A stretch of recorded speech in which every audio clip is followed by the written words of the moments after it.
dipersembahkan oleh didukung oleh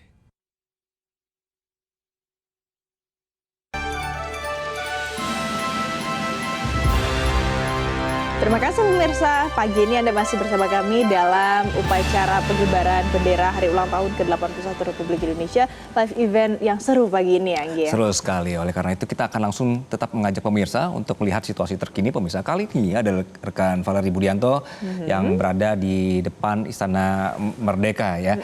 Valerie, selamat pagi. Pagi tadi Anda sudah melaporkan bagaimana persiapan di pagi hari ini ya. Nah, sekarang ini sudah semakin dekat dengan acara, bagaimana situasinya?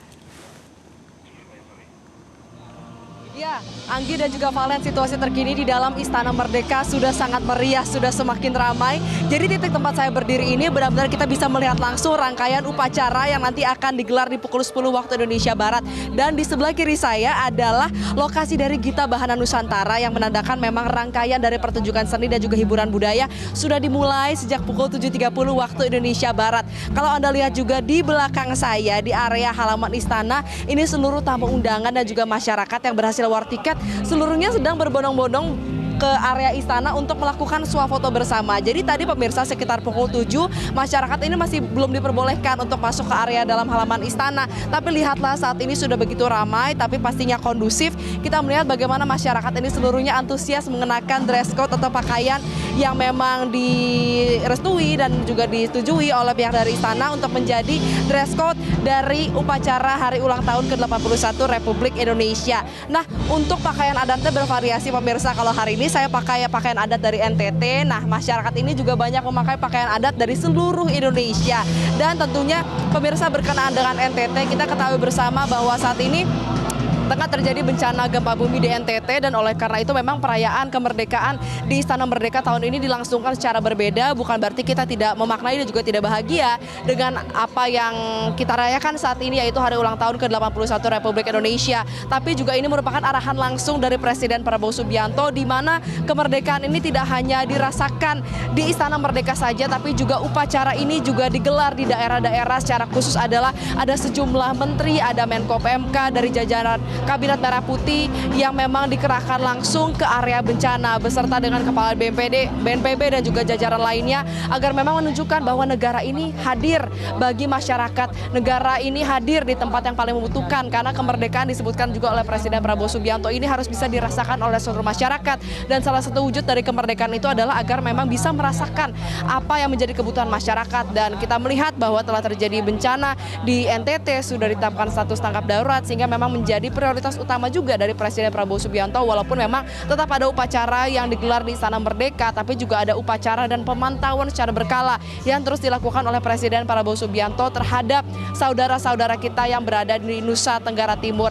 Nah, pemirsa, tentu yang kita nantikan saat ini adalah rangkaian kirap yang nanti akan segera tiba di Istana Merdeka. Memang untuk rangkaian kirap ini rencana akan dimulai sekitar pukul 7 waktu Indonesia Barat. Nanti akan ada kirap dari bendera pusaka dan juga naskah proklamasi yang akan dibawa dari Monas menuju ke Istana Merdeka. Nanti begitu tiba, mereka ini akan melewati area gerbang yang berada di belakang saya. Jadi kita bisa langsung melihat bagaimana antusiasme, bagaimana semaraknya dari kirap bendera yang nanti akan dibawa. Ada bendera duplikat dari bendera pusaka, kemudian juga naskah proklamasi oleh Purna Paskibraka menggunakan kereta kencana dan nanti akan langsung dibawa langsung ke halaman istana. Tapi nanti begitu memang bendera pusaka duplikatnya beserta dengan teks proklamasi ini tiba, tidak akan langsung diserahkan kepada Paskibra bertugas saat ini karena mereka akan menyerahkan terlebih dahulu ke pihak istana atau pas pampres untuk kemudian ditaruh di mimbar Presiden Prabowo Subianto. Nah, untuk mimbarnya saat ini juga sudah siap dan memang persiapan sudah rampung ya, sudah 100%. Kita tinggal melihat bagaimana nanti detik-detik proklamasi ini dilakukan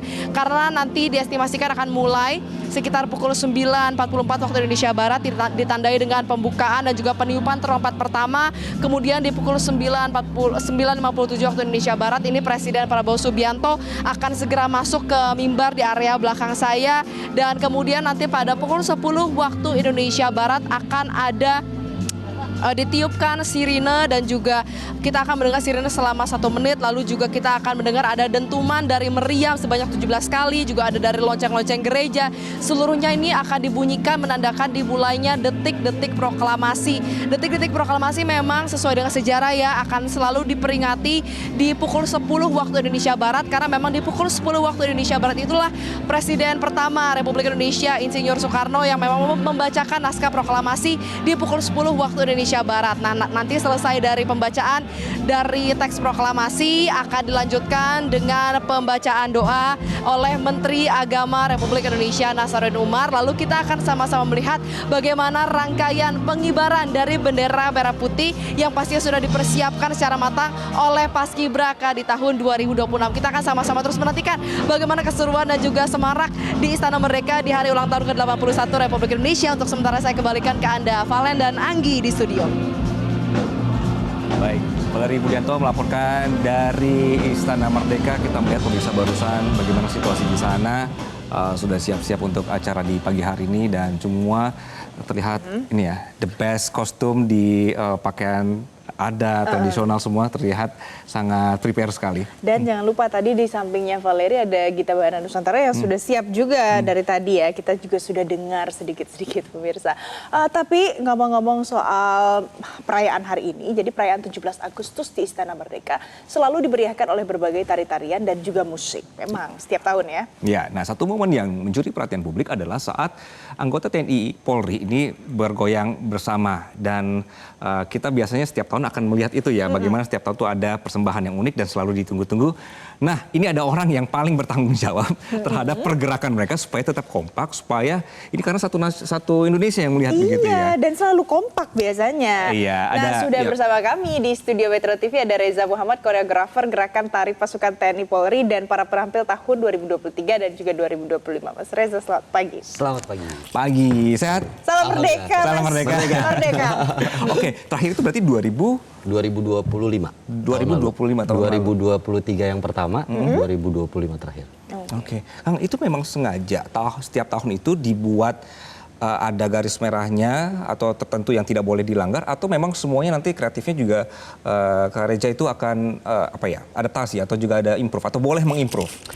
Kita boleh improve, tapi tetap harus sesuai prosedur. Artinya adalah tarian-tarian yang digunakan memang memiliki ada unsur tradisionalnya, ada unsur tari senam militernya dan modern. Jadi kita sebenarnya boleh, tapi tetap ada approvalnya juga. Oke.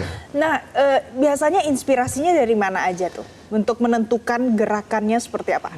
Yang pasti senam militer, udah gitu beberapa dasar-dasar dari tari daerah, tari tradisional, dan juga ada dari tari modernnya juga. Oke, itu semua di-combine akhirnya? Kita combine. Oke, Kak Reza, itu jadi kalau misalnya setiap tahun itu, apa yang misalnya bagaimana untuk prosedur awal komunikasi dengan pihak istana atau juga TNI Polri, dan akhirnya sampai itu idenya nanti di-approve oleh semua pihak dan bisa dilakukan? Prosedurnya berarti dari awal itu gimana tuh? Jadi memang ada penunjukan ke saya pada di 2023 itu. Lalu setelah dari situ kita meeting, kita membicarakan konsepnya seperti apa, lalu ekspektasinya seperti apa, dan hal berikutnya yang saya lakukan adalah membuat dulu karyanya, karya koreografinya membuat dulu, lalu kita submit lah ya. Kita submit, lalu ada beberapa notes yang ini oke, yang ini sepertinya harus sampai ke musik juga? Oh iya, tapi untuk tim musik kan ada lagi. Jadi aku bertanggung jawab untuk di koreografinya aja. Tapi menyesuaikan ke musik yang memang sudah disiapkan juga. Sebenarnya saya penasaran sih, cara latihannya gimana ya pemirsa kira-kira. Tapi kita jeda terlebih dahulu, nanti usai jeda kami akan kembali untuk Anda. Kita akan ulas soal hal ini, jadi tetaplah bersama kami.